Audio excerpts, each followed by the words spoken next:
Il est ici, enfin entre mes mains, notre plan d'action pour les éléphants de Sumatra et en particulier les éléphants de Peusangan. Alors au moment où je tourne cette vidéo, je pars dans une dizaine de jours. Pour Sumatra, on va lancer nos premières actions. Donc à Peusangan, dans le nord de Sumatra, je vous en parle dans la dernière vidéo. Je vous explique, je vous donne tous les détails et je vous présente justement ce fameux plan d'action dans les détails. Et maintenant, je vais vous parler de nos actions. Enfin, et là en particulier dans cette vidéo, de notre première action, le déploiement des patrouilles anti-conflit éléphants humains. Notre première action, donc l'action principale, c'est le déploiement de patrouilles autour des terres pour maintenir les éléphants à l'écart des zones de conflit. C'est une action qui est essentielle puisque pour réduire les conflits, on doit maintenir chacun dans son habitat, les éléphants dans leur forêt, les humains dans leur village. Tous les dispositifs de protection passifs, c'est pas efficace pour repousser les éléphants. Les clôtures électriques, les tranchées, tout ça, ils apprennent très facilement à le contourner. La seule chose, le seul élément dont les éléphants auront toujours peur, c'est l'humain. D'où l'intérêt de faire des patrouilles qui soient stratégiques. Et je parle bien de stratégie, puisque aujourd'hui, les gardes, les volontaires qui essayent de se mobiliser pour repousser les éléphants, ils n'ont justement pas de stratégie. C'est des patrouilles qui sont un peu improvisées. On suit un sentier de 5 heures en forêt en espérant tomber sur un éléphant, mais ça ne marche pas. Les éléphants, on sait où ils sont en forêt. On sait à quelles heures ils en sortent, par où et quelles sont leurs habitudes.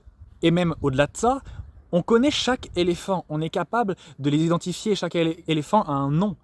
Et les habitants connaissent leur caractère, là aussi leurs habitudes et leurs peurs. Mais toutes ces données-là, elles ne sont pas exploitées sur le terrain. Et pourtant c'est essentiel puisque si on veut pouvoir faire comprendre aux éléphants que ici, dans cette région, dans ce village, ils ne sont pas les bienvenus, il faut utiliser ces informations-là.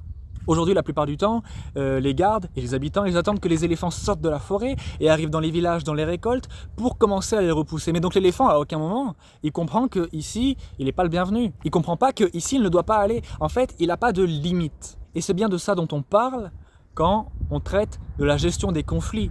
C'est de mettre des limites à tout le monde.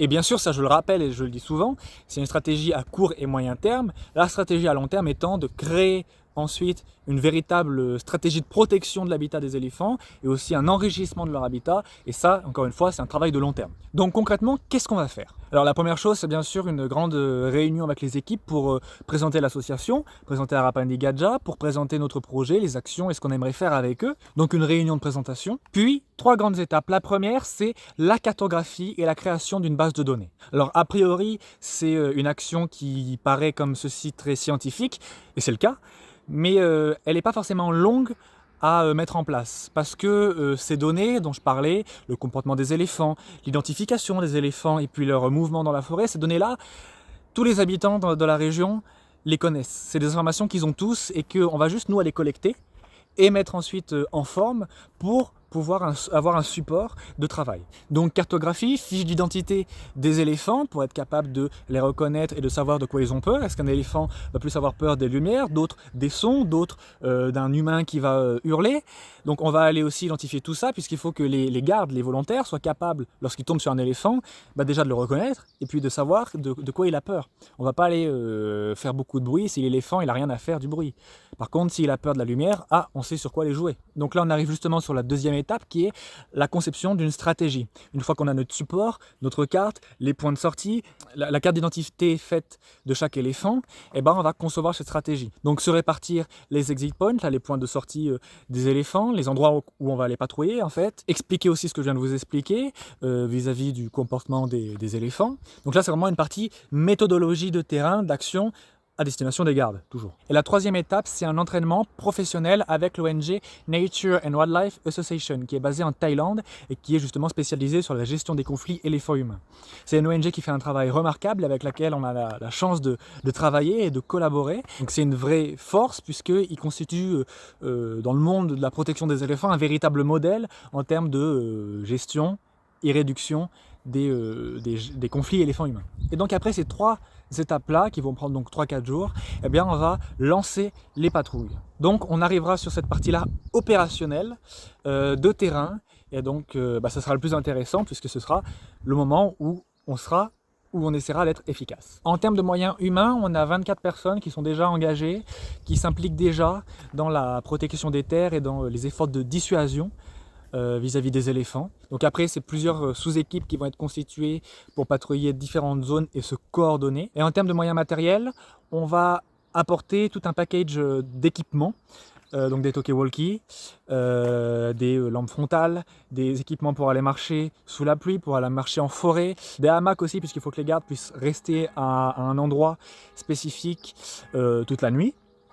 Donc voilà, du matériel pour faire ces patrouilles-là. Donc les équipements, des outils aussi plus spécifiques dont je parlerai dans la prochaine vidéo. Tout ça a un coût et j'en parle parce que tous les dons que vous avez faits jusqu'à présent pour Harapan sont directement attribués à ces actions-là. C'est sur le terrain, il n'y a pas d'intermédiaire. Pour cette mission-là en particulier, il va y avoir très peu de frais de déplacement, logement et autres nourriture. Enfin, voilà.